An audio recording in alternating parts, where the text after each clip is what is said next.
The Ford Crown Victoria. What a classic car.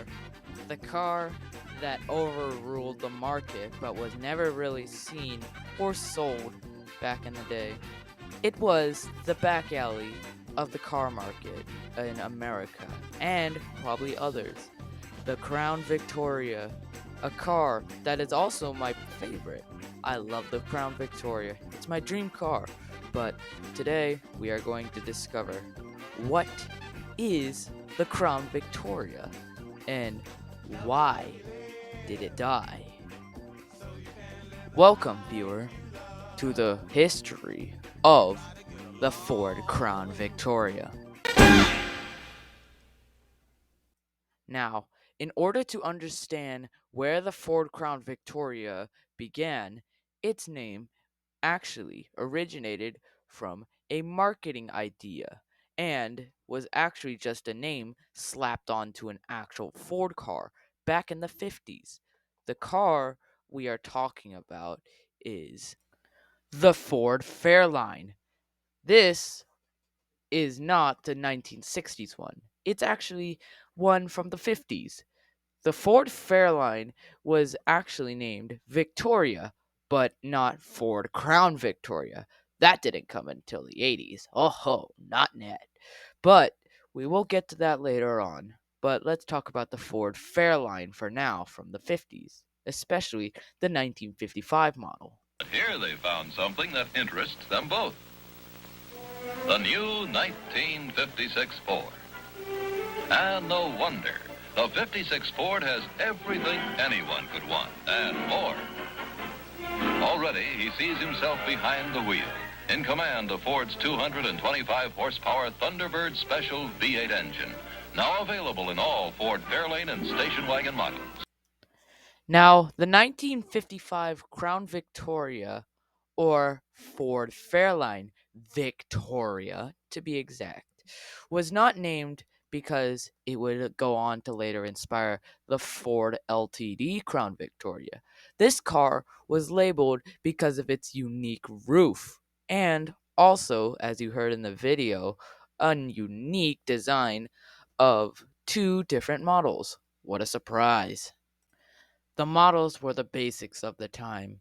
You had your sedan and your station wagon.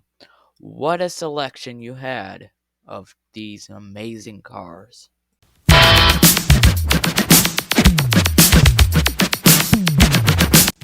Now, the 1980s with the Ford Crown Victoria is when the Ford Crown Victoria really started to explode. It obviously had its station wagon models, but it began to appeal to taxis and police officers. And so, the Ford Ltd Ford Crown Victoria was born on 1980, exactly 1980 to be exact. And so began a legacy that no one would forget for a long time.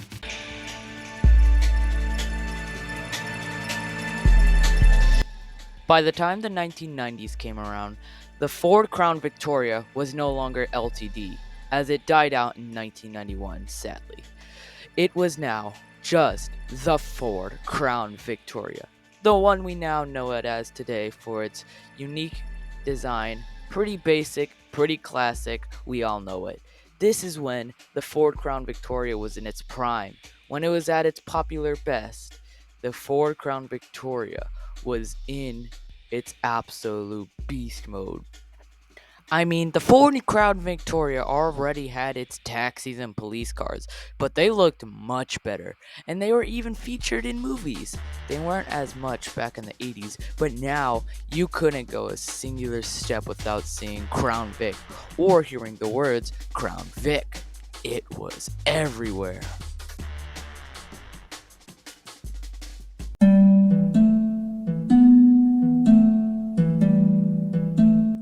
Around the time of the early 2000s, many other people who are associated with Ford, like Mercury or maybe even Lincoln, also decided to make their own kinds of Crown Vics, which were a bit doppelganger at the time. But later, at least 10 years later, from 2000 to 2010, the Crown Victoria would only suffer despair at this time.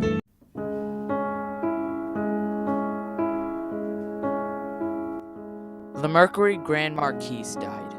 The Lincoln, who was also a Crown Vic, kind of, died, leaving the poor and alone, saddened Crown Vic on its own. And then, in 2011, Ford turned its back on Crown Victoria. And with the taxi companies and police leaving the Crown Victoria behind, on 2011, the last Crown Victoria left the Ford factory, and the Crown Victoria officially dissolved in 2011. From 1956 to 2011, the Crown Victoria stood out as a symbol of us all. It is saddened how it has passed.